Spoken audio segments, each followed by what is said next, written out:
আবার পুনরায় সেই স্ট্র্যাটেজিগুলো নেওয়ার সময় এসছে। এখন আবার যদি মেইনস্ট্রিম মিডিয়া আমাদেরকে সহযোগিতা না করে, সেক্ষেত্রে সোশ্যাল মিডিয়া থেকে শুরু করে যতটুকু সক্ষমতা আছে সেগুলো নিয়ে দেশবাসীর কাছে তুলে ধরতে হবে যে কোথায় কী কী অনিয়ম হচ্ছে।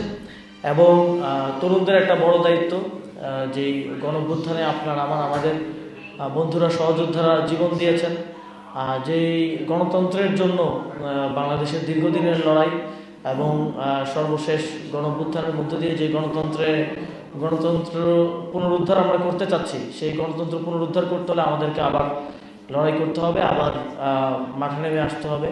আপনাদের যার বাড়ির আশেপাশে যেই কেন্দ্র আছে, সেই কেন্দ্র পাহারা দেওয়া, সেই কেন্দ্রে যেন ভোট চুরি না হয়, আজকে রাতটা যেন সেই কেন্দ্রটা নিরাপদে থাকে, সেটা নিশ্চিত করা আপনাদের দায়িত্ব। এবং একই সাথে আজকে রাতে যেই প্যানিক সৃষ্টি করা হলো, বিভিন্ন জায়গায় কেন্দ্র দখলের চেষ্টা করে হামলা করে যেই প্যানিক সৃষ্টি করলো বিএনপির পক্ষ থেকে, সেই আতঙ্কিত হয়ে কেউ যাতে আবার ভোট কেন্দ্রে আসার ক্ষেত্রে নিরুৎসাহিত না হয়, সেটা নিশ্চিত করাও আমাদের দায়িত্ব। এবং বাংলাদেশের জনগণের প্রতি আমাদের জাতীয় নাগরিক পার্টির পক্ষ থেকে এবং বাংলাদেশের একজন নাগরিক হিসেবে আমাদের পক্ষ থেকে আহ্বান থাকবে যে অবশ্যই আপনাদেরকে ভোট দিতে হবে। যে কোনো পরিস্থিতিতে আপনাদেরকে ভোট দিতে হবে। কেন্দ্রে কোনো ঝামেলা চলছে বা রাতে ঝামেলা হয়েছে, এই কথা মাথায় রেখে যদি কেউ ভোট না দিতে যান, তাহলে আর পরিবর্তন আসবে না। তাহলে যা কিছু আগের মতো ছিল, আবার আমরা আগের পরিস্থিতির দিকে, আবারও 5ই আগস্টের পূর্বের বাংলাদেশের দিকে ফিরে যেতে যাচ্ছি। এবং এর ভয়ানক রূপ সম্পর্কে আমরা সবাই অবগত।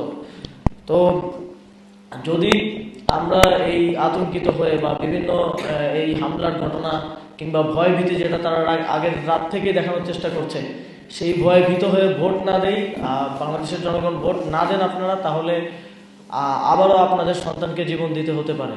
বিগত 17 বছর জুলাই গণঅভ্যুত্থানে যেভাবে হঠাৎ করে কারো বাড়ির সন্তানকে তুলে নিয়ে যাওয়া হয়, গুম করে নিয়ে যাওয়া হয়, জেলে রাখা হয় কিংবা হত্যা করা হয়েছে, সেই দিনগুলো আবার ফিরে আসবে।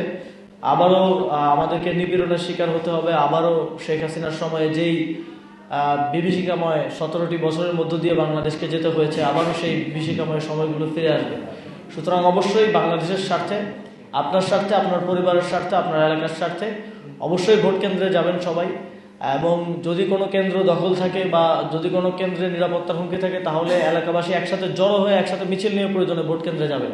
কিন্তু অবশ্যই ভোটাধিকার প্রয়োগ করতে হবে। এই আহ্বান আমাদের সবার প্রতি থাকবে, এই দাবি আমাদের সবার প্রতি থাকবে। যে কোনো পরিস্থিতিতে নিজের ভোটাধিকার প্রয়োগটাকে সর্বোচ্চ গুরুত্ব দিবেন, এই প্রত্যাশা ব্যক্ত করছি। এবং আমরা আমাদের যেই আপডেটগুলো আসতে থাকবে, সেগুলো নিয়মিত আপনাদের সাথে শেয়ার করতে থাকবো।